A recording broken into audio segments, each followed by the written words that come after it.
We were registered for the event, I don't know, I think 3 weeks in advance or something like that. And we thought we were ready. Truck had a new transmission.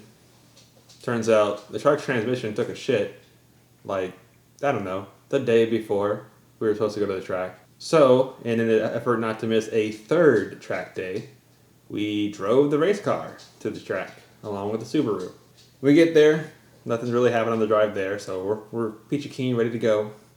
We get signed in, get our paperwork, all that stuff, get our stickers on, meet the instructor, really cool guy, knew his stuff inside and out, and knew the track, which was great. We get out on the out lap, started warming up the car, warming up the tires, started learning the track, got into a couple laps, and started really enjoying myself, actually learning the track for the first time, and the car, and just, having a working race car. Turns out, that wouldn't be long for this world.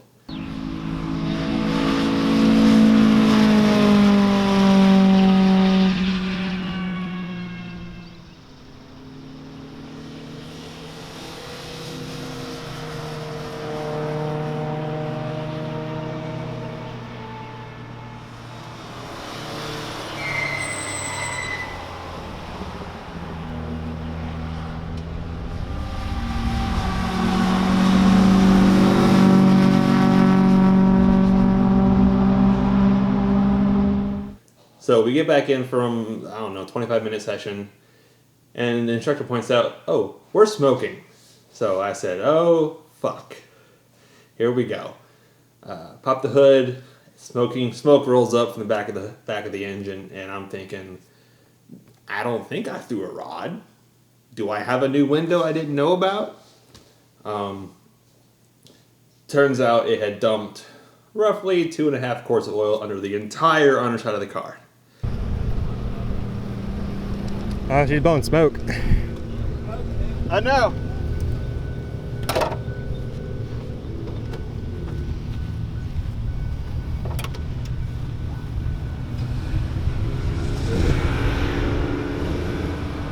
I think oil got in the exhaust.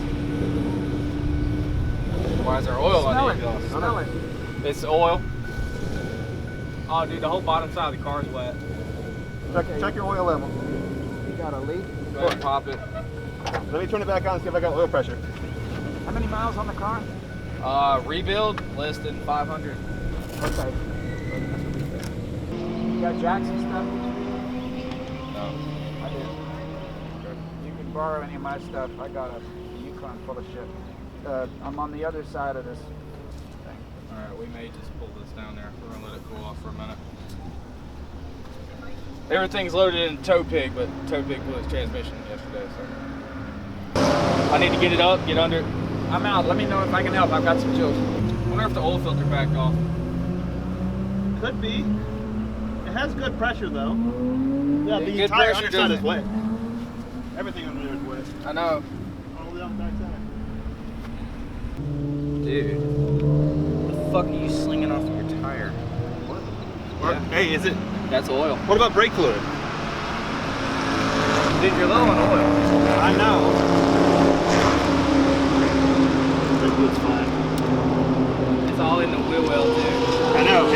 Could it be trans? Axle seals? Wow. I mean, you're a quart and a half low on oil.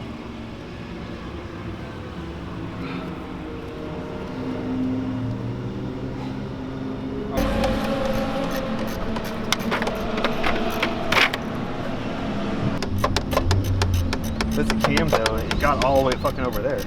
Wind. I'm starting. Yeah, I know. It's wet right here. I know. I gotcha. It could very well be the valve. I'm not seeing anywhere else on the valve cover that's wet. I'm so glad I only got those 2 bolts in. It's not damp. Timing belt's good to go. Something behind the covers is leaking. Get the jack put on this side of the car. Let's go up over here. I need to confirm it. Clear. Oil pop. Is the what? Oil pop. Fuck. It's running down the front side. CV axle's swinging everywhere. It's dripping right here. So that would, an oil pump on this side would literally cover equally both sides? It's running back on the CV axle, getting slung up, and as it slings up, it drips and gets put everywhere. Dude, look. Just get up right there and look.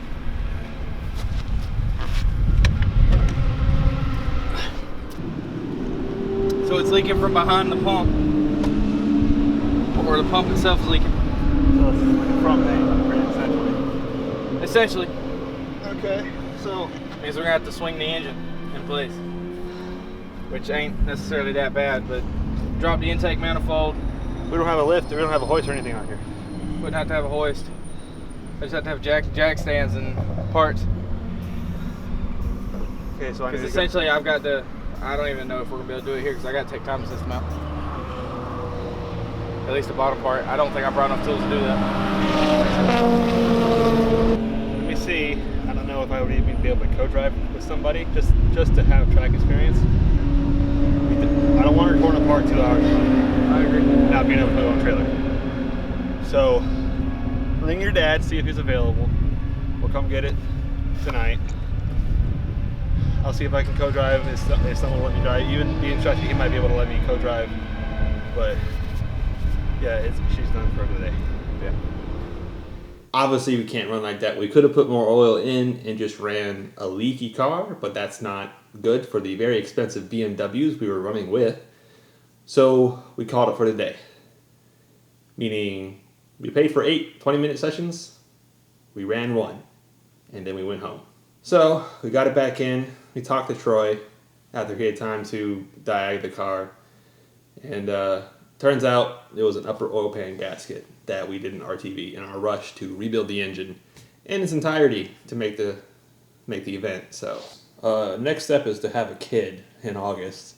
So I'm booked up that month. We're going back to the same track September 10th and 11th for a two-day weekend. Already paid for it. The truck is so far proven to be reliable, so that's good. Future plans going forward is to keep the motor as is, and we are going to eventually be going to a K20 or K24 engine swap with the associating transmission and building that out as the power ceiling, reliable and easy to achieve power ceiling on a K24 or K20 is much higher than that of a Z-Tech. Being that our power goal is around 600, that is the absolute ragged edge a Z-Tech can perform reliably and easily within a budget of some sort. Whereas a K can very easily break 4 digits with a moderate budget, which we would only break 4 digits if we go to an all-wheel drive system, which is somewhat in the plans, but only a sticky note for now. Drawbacks of K-swapping a Ford Focus is, well, it's not been done a whole lot, so we're kind of in uncharted territory. However, we have great contacts in the Honda community, at least, in what engines to get, what heads to get, what combos are going to work for us in time attack as opposed to like drag racing. There's also mounts available, so just good. We don't have to reinvent a wheel. The main drawback would normally be an ECU, which we kind of already have, the Haltech Elite 1500 and a dash. All we need is a loom and some extra wiring in and on the car, and we should be good, apart from some intercooler tubing, which I have an air-to-water system right now on hand, and a downpipe, and some shift cables and a shift assembly. Axles are accounted for, $1,500 for custom axles. Transmissions accounted for. New gear sets for transmissions is accounted for, so we're well on our way, at least on paper, to being able to achieve what we want to achieve in terms of the K-swap. So it's frightening, but not that terrifying for a group as prepared as we are. I would not recommend this to a normal Focus owner, though, for the love of God. We do have some wide body stuff in the works. I am trying to get information together on shipping from Finland for our wide body panels, made for now out of fiberglass instead of carbon, as it's more cost not cost prohibitive, but cost effective. Yeah, at this point, rather than spending upwards of 10 grand on entirely new carbon parts for the entire car. But we're going to try to nail down the wide body within the next couple months and have that track worthy and effective. With the wide body, I am going to dabble a bit in some custom aero, at least with a bespoke front bumper, at least from like halfway down to mate to a possible front splitter to work with as well, to get some front aero in development at the very least. This might couple with a rear diffuser, also custom, but we'll have to see if I can actually get the car up my very steep driveway into my garage to be able to work on it in a regular fashion, as opposed to driving an hour out to our shop and an hour back just to fiddle with the car for aero. So, yeah. But additional aero with the wide body would be nice, just to emphasize the stickiness of those tires. Being able to finally drive the track car on a track was one of the better, most amazing feelings I've had with this project so far. How I handled the car and how I drove the car and how the car handled was proof that I was doing stuff right. I learned the track, according to the instructor, surprisingly quickly and surprisingly effectively, to where normally he would have to say things 4, 5, 6 times before a student would get them.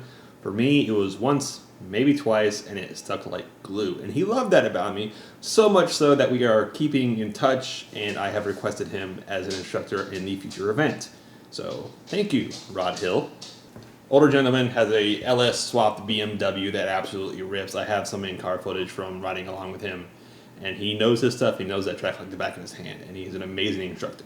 So, kudos to him. Surprisingly, even helped me learn the track a bit more, having not have to concentrate on driving. I was able to just sit there and watch and absorb look where the braking points were, to look where he was. Even though he was arguably a lot faster because he was entering the front straight at the same speed I was leaving it, about 105. And I think he left like 165 in the back straight before he was on the brakes. Amazing. Great car. Solid car.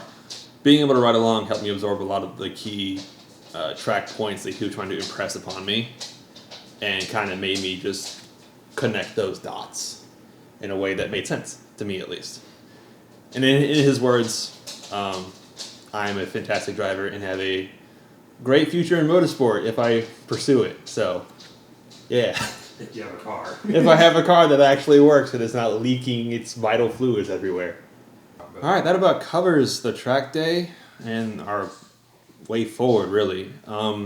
We, of course, are going to have a small break in August, which, given my upload schedule, you probably won't notice. But, yeah, look forward to some more track days with the Z-Tech motor before we swap it, and hopefully have a wide body sorted in a couple months. So,